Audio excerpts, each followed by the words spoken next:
the realm of lore, a place where magic once intertwined with everyday life. It had been a place of peace until darkness fell upon it.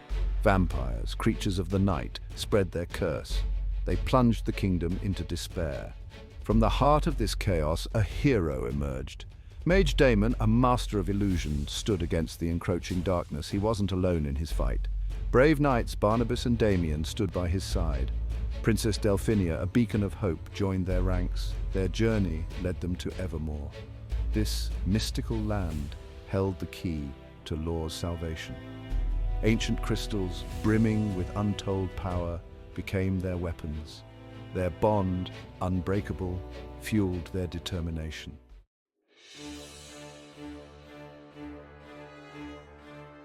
Through trials and tribulations, their resolve never wavered. Damon and his companions fought to reclaim their lost memories. Piece by piece, they reassembled the puzzle of their past. With each fragment recovered, their purpose solidified. They would bring peace to both Lore and Evermore. Their path was fraught with peril. The enigmatic Pumpkin King, a being of immense power, sought to break their spirits. Friendships were tested, pushed to the brink of destruction. Sacrifices were made, etching scars, both physical and emotional, onto their souls. Yet even in the face of despair, hope flickered. It burned brightest in the heart of Mage Damon. He knew that their journey was about more than just reclaiming what was lost. It was about rediscovering the fundamental truths that held their world together.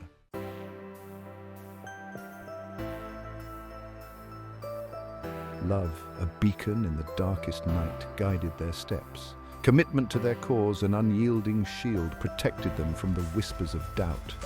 Hope, a flickering flame, refused to be extinguished. It illuminated their path towards a brighter future.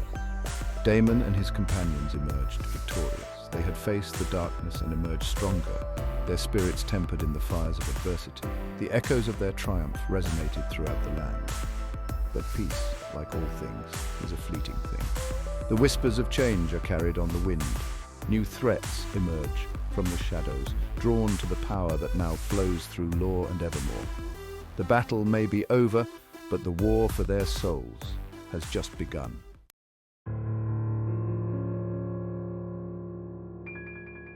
Peace had settled upon Lore and Evermore. The townsfolk, once burdened by fear, now reveled in their hard-won freedom. Laughter echoed through the streets, a symphony of joy that replaced the silence of dread. The heroes of Lore, now legends whispered in hushed tones, watched over their transformed world. Mage Damon, his heart still restless, felt the pull of magic more strongly than ever.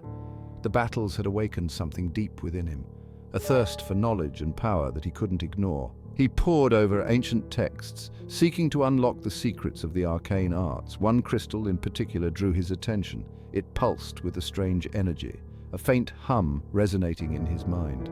It was a gift from the Spider Queen, a token of gratitude for freeing her realm from the Pumpkin King's grasp. Its power, she warned, was both a blessing and a curse. Intrigued and wary, Damon began to experiment with the crystal. He channeled his magic through it, feeling a surge of power unlike anything he had experienced before. It was intoxicating, addictive. But at the edges of his awareness, a whisper grew, a voice cold and ancient, stirring in the depths of his soul.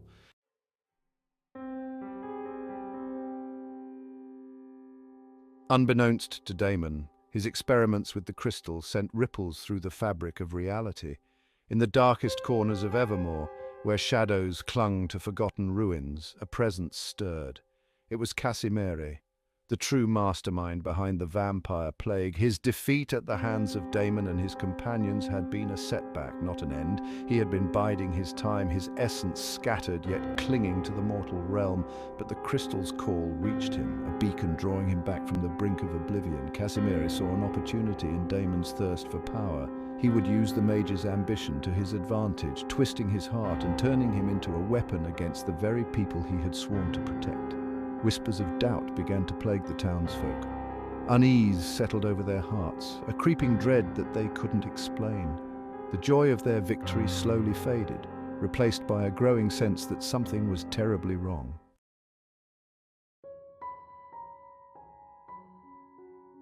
Damon, consumed by his pursuit of magical mastery, remained oblivious to the growing darkness. He practiced his control over the crystal, mastering its power, or so he believed. The voice in his head grew stronger, more persuasive, whispering secrets of forbidden magic. His companions sensed the change in him. The light-hearted Damon they knew seemed distant, his gaze clouded, his thoughts shrouded in secrecy. Barnabas, ever loyal, tried to reason with him, but his words were met with impatience, a flicker of anger in Damon's eyes. Princess Delphinia, her heart heavy, felt a growing distance between them. The love they shared seemed strained, a fragile thread threatened by the weight of unspoken words and the growing darkness within Damon's soul. The stage was set for a new conflict, one that threatened to tear apart the fragile peace they had fought so hard to achieve. The heroes of lore, once united against a common enemy, now faced a threat that lurked within their own ranks. They would be forced to confront not only the darkness rising in Evermore, but also the darkness growing within the heart of their champion.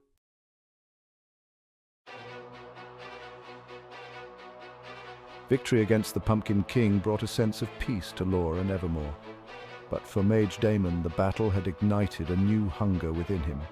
He craved more power, more knowledge. The echoes of ancient magic called to him, urging him towards a dangerous path. He immersed himself in his studies, poring over dusty tomes and deciphering cryptic scrolls. He sought a way to enhance his abilities, to tap into a wellspring of magic unlike anything he'd ever known.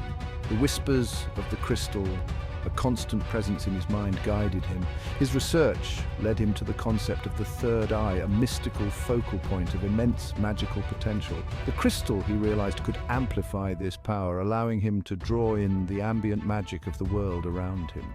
It was a risky endeavor, but Damon, driven by his ambition, was determined to succeed. He began by conjuring an ethereal net, an invisible web designed to capture and channel the raw energy that flowed through Lore and Evermore. At first, he could only hold it for brief moments, the strain leaving him weak and drained, but he persisted, pushing his limits further with each attempt.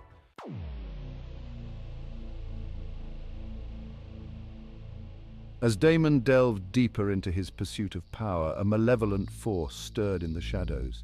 Casimiri, his essence scattered yet clinging to the mortal realm, felt the disturbances in the magical flow. He recognized the signature of the crystal, its power now amplified by Damon's reckless experiments. Rage and hatred burned within Casimir. He had been defeated, humiliated, but not destroyed. The mage's ambition, he realized, was a weakness he could exploit. He would use Damon's thirst for power to regain his own strength and unleash his vengeance upon Lore and Evermore. His influence spread like a creeping blight, subtly twisting the thoughts and emotions of those around him. Whispers of doubt and fear began to surface in Evermore, eroding the fragile peace that had been established. The townsfolk, once filled with hope, felt a growing sense of unease, a premonition of looming darkness. But for now, Casimir remained hidden, biding his time, waiting for the opportune moment to strike. He would watch and wait, allowing Damon's ambition to pave the way for his return to power.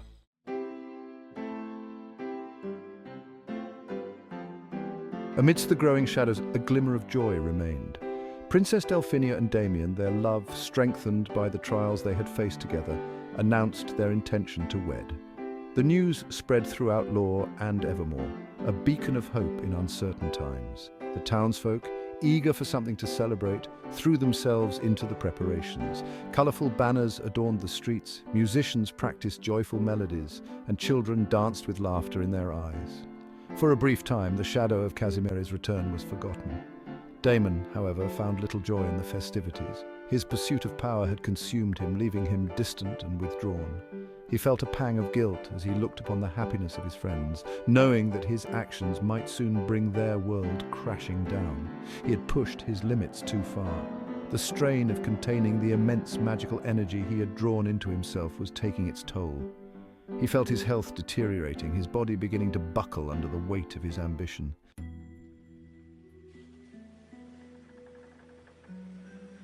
The whispers in Damon's mind intensified, urging him to embrace their power fully. They promised him unimaginable strength, the ability to reshape the world according to his will. But deep down, a sliver of doubt lingered, a warning that this power came at a terrible cost. He confided in no one, his fear of losing control outweighing his need for help. He isolated himself in his studies, desperately seeking a solution before it was too late. His friends, sensing his growing turmoil, could only watch from a distance, their concern deepening with each passing day. Meanwhile, Casimir saw his opportunity. He reached out to Damon through the ethereal plane, his voice a seductive whisper promising guidance and power beyond measure. He played on the mage's fears, exploiting his desperation to manipulate him towards a path of destruction. The stage was set for a confrontation that would determine the fate of Lore and Evermore. Damon, caught between his ambition and the insidious whispers of a fallen god, stood on the precipice of a choice that would have far-reaching consequences. The wedding celebrations continued, oblivious to the gathering storm, a fragile moment of happiness teetering on the brink of chaos.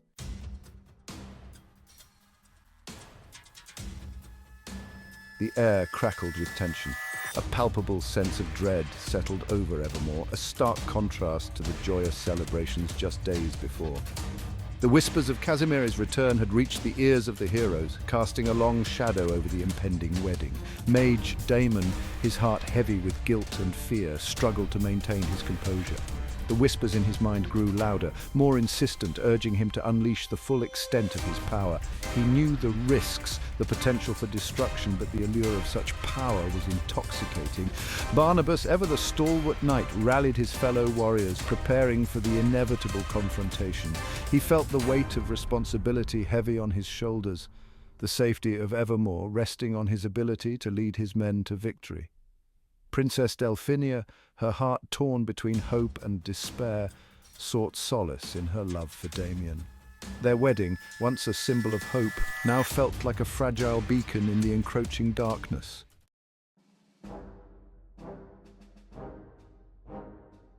As the threat of Casimir loomed, an ancient alliance was rekindled. The Wolves of Winter, fierce protectors of the northern borders, heeded the call to arms. Led by Alpha Wulfric, a towering figure with piercing blue eyes, they descended from their mountain stronghold, their howls echoing through the valleys. Van Bueller, the pragmatic leader of Evermore's trading company, knew that the Wolves' support was crucial for their survival. He met with Alpha Wulfric, negotiating a pact of mutual benefit. Supplies and provisions would be provided in exchange for the wolves' unmatched tracking skills and unwavering loyalty in battle. The townsfolk, initially wary of the imposing wolves, found comfort in their presence. They were a symbol of strength, a reminder that they were not alone in their fight. The wolves patrolled the borders, their keen senses alert for any sign of Casimir's forces.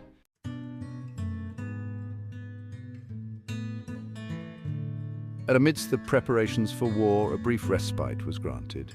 Princess Delphinia and Damon, their love unwavering in the face of adversity, decided to proceed with their wedding. They knew that their union represented something more than just their own happiness. It was a symbol of hope, a testament to the enduring spirit of Evermore. The ceremony was a subdued affair, the shadow of war looming over the festivities. Yet, as Princess Delphinia and Damon exchanged vows, a sense of peace settled over the gathering. For a few precious hours, the threat of Casimir faded, replaced by the warmth of love and the strength of unity. Mage Damon, his heart heavy with the burden of his secrets, watched from the sidelines. He longed to share in their joy, to cast aside the darkness that threatened to consume him, but the whispers persisted, urging him towards a path he feared he could not escape.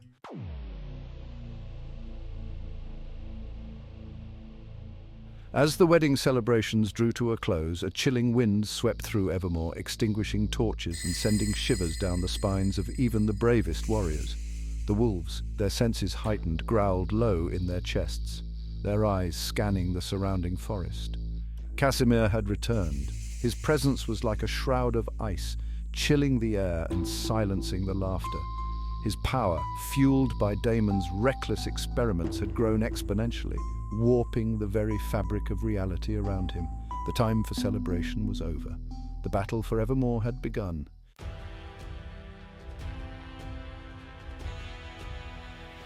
The sky above Evermore turned a sickly green as Casimir's power descended upon the town.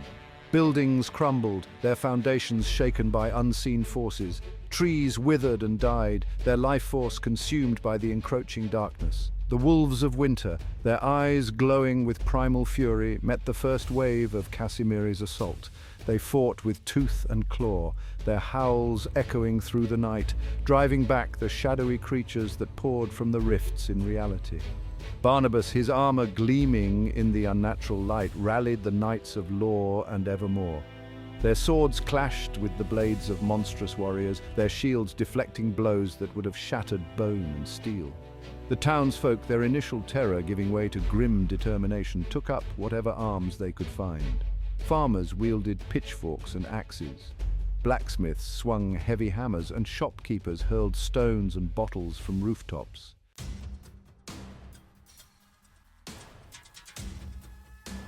Mage Damon, his heart pounding in his chest, felt the full force of Casimire's power wash over him. The whispers in his mind screamed, urging him to surrender, to embrace the darkness and become a god among mortals.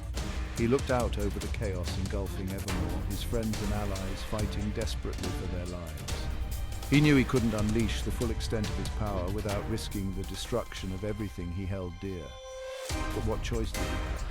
Casimir was too powerful, his forces too numerous. Only by tapping into the forbidden magic whispered by the crystal could he hope to stand a chance. As he wrestled with his conscience, a blood-curdling scream pierced the night. He turned, his blood running cold, to see Princess Delphinia fall, struck down by a shadowy assailant.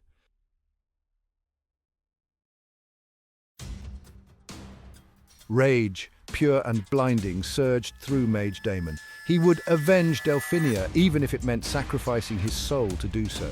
He raised the crystal high, feeling its power course through his veins, amplifying his magic beyond anything he had ever imagined. The air crackled with arcane energy, lightning flashed, illuminating the battlefield in a blinding white light. Damon felt a surge of exhilaration as he unleashed a torrent of fire and ice, incinerating Casimire's minions and encasing others in solid ice. But with every spell he cast, Damon felt a part of himself slipping away. His vision blurred, his thoughts becoming muddled, his body racked with pain. The whispers in his mind grew louder, their promises of power turning to taunts, their words dripping with malice. He had become a conduit for forces beyond his control, a puppet dancing to the tune of an ancient evil. And he knew with a sinking feeling in his gut that he might not be able to stop himself before it was too late.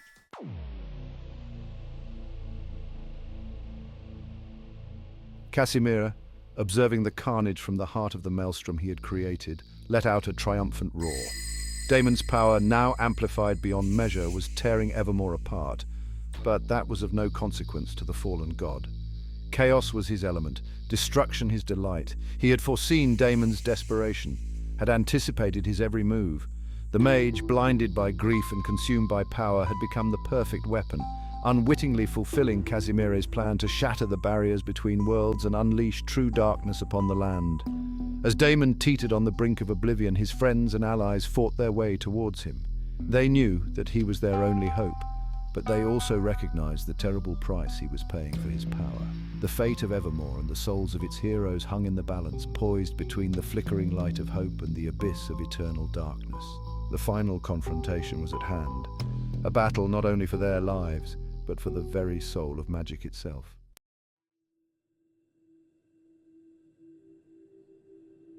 The echoes of battle faded into an eerie silence. Smoke rose from the ruins of Evermore, a testament to the fierce struggle that had transpired. The air, thick with the stench of magic and decay, crackled with residual energy. It was a Pyrrhic victory, a triumph tinged with the bitter taste of loss. Casimir was vanquished, his essence scattered to the winds, but not without a terrible cost. Princess Delphinia, her laughter silenced, her light extinguished, lay at rest beneath a newly grown oak tree, a symbol of the life she would never live. Her sacrifice, a poignant reminder of the fragility of peace, would forever be etched into the hearts of those who loved her. Mage Damon, his body and spirit battered, emerged from the wreckage, the whispers in his mind finally silenced. The crystal, its power spent, lay shattered at his feet, a symbol of his shattered innocence and the dangerous allure of forbidden magic. He had glimpsed the abyss, stared into the heart of darkness, and emerged forever changed. The task of rebuilding fell upon weary shoulders. Barnabas, his usual cheerfulness replaced by a grim determination, led the effort to restore Evermore to its former glory. The wolves of winter, their numbers depleted, returned to their mountain strongholds, their howls echoing a mournful farewell. Life, as it always does, found a way to blossom anew. The townsfolk, their spirits unbroken, cleared the rubble, planted seeds, and rebuilt their homes. The laughter of children, a testament to the enduring power of hope, once again echoed through the streets. But the shadow of Casimir's return lingered, a constant reminder that darkness never truly sleeps. And mage Damon, forever marked by his encounter with the abyss, knew that his journey was far from over. He had glimpsed the true potential of magic, the delicate balance between creation and destruction, and he vowed to use his power, tempered by wisdom and sorrow, to protect the fragile peace he had helped to forge. The battle for Evermore was over. The battle for the soul of lore and for the future of magic itself had just begun.